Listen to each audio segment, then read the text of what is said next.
আসসালামু আলাইকুম বন্ধুরা, আজকে দেখতে পারতেছেন যে ইনভার্টারটি, এই ইনভার্টার আমি কিনে ঠকি নাই। মানে ইনভার্টারটি খুবই ভালো পারফরমেন্স দেয়।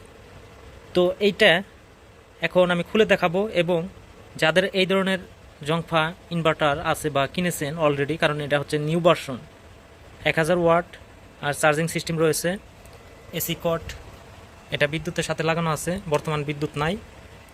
হ্যাঁ, এটা খুলে দিই। মনে করবেন যে আপনার বিদ্যুতে চলতেছে লাইট ফ্যান, এই যে দুইটা লাইট, এখানে একটা সিলিং ফ্যান।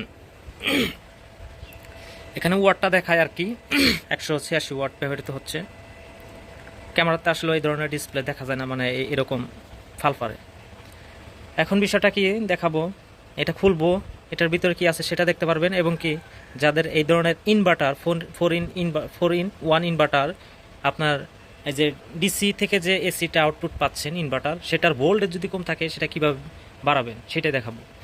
এই যে এখানে যে লেখা রয়েছে 229 ভোল্ট, এটা আসলে সঠিক না, সঠিক দেখাচ্ছে না। যাই হোক, আমি ভাবছিলাম যে এটা আসলে ভোল্টেজ খুব কম, হাতির মতো মানে ছাগলের মতো শক্তি, মানে ভোল্টেজটা কম। তাছাড়া পারফরমেন্স খুব ভালো। এটা দিয়ে 600 ওয়াটের মতো ব্যবহার করতে পারবেন, 1000 থেকে বা 700 দিতে পারবে। কারণ আমি দেখাচ্ছি এটার বর্তমান ভোল্টেজ কত আছে এবং আপনি কীভাবে বাড়াবেন সেটি দেখাবো। এটা আগে থেকে স্ক্রু খুলে নিয়েছি। দেখেন ইনভার্টার চলতেছে, পাওয়ার চার্জ অফ, যেহেতু এটা খুলে রাখছি। এসি কট, কুলিং ফ্যান চলতেছে। এখন একটা ক্লিপন মিটার নেই, এই হচ্ছে আমার ক্লিপন মিটারটি।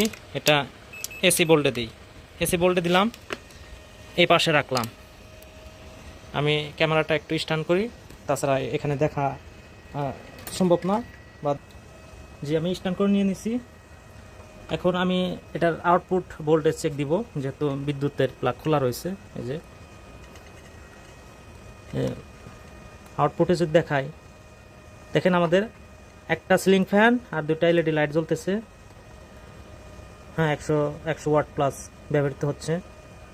এখন এটা ভোল্টেজ কীভাবে বের করবেন বা বাড়াবেন, এই ধরনের যদি ইনভার্টার ক্রয় করে থাকেন, ডিজিটাল জংফা ইনভার্টার 4-in-1, তাহলে দেখবেন এই যে রিলের পাশে একটা ভেরিয়েবল আছে।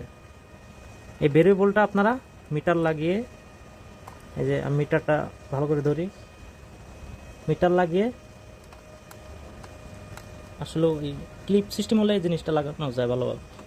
মিটার লাগিয়ে এটা ডান দিকে ঘুরান দিবেন। দেখেন ভোল্টেজ বাড়তেছে, দেখেন 206, 210, 212, মানে ফুল ভোল্টেজটা বাড়িয়ে দিলাম।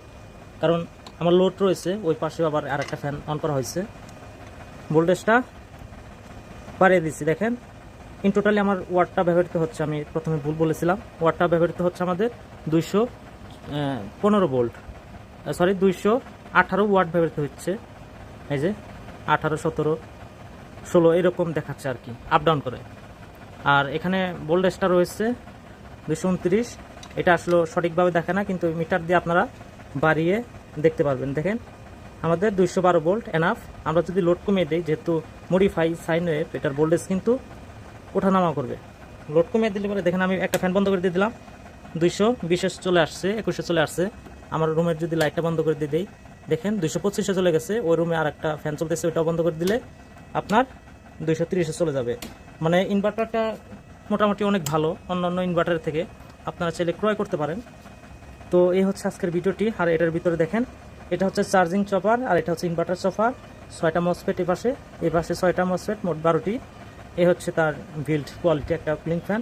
আর এটা রিভার্স প্রোটেকশন দেওয়া আছে, ব্যাটারি লাইন উল্টা হলেও এটা নষ্ট হবে না। এটা আপনারা বাজারে 3 থেকে 3500 টাকার মধ্যে কিনে পাবেন, কারণ নিউ আপডেট। আর অবশ্যই কেনার পর এখানে 3 পিন প্লাগ লাগিয়ে নেবেন, 2 পিন প্লাগ কেটে। তো আজকের ভিডিওটি এই ছিল আমার। ভিডিওটি ভালো লাগলে অবশ্যই লাইক করবেন, কমেন্ট করবেন এবং চ্যানেলটি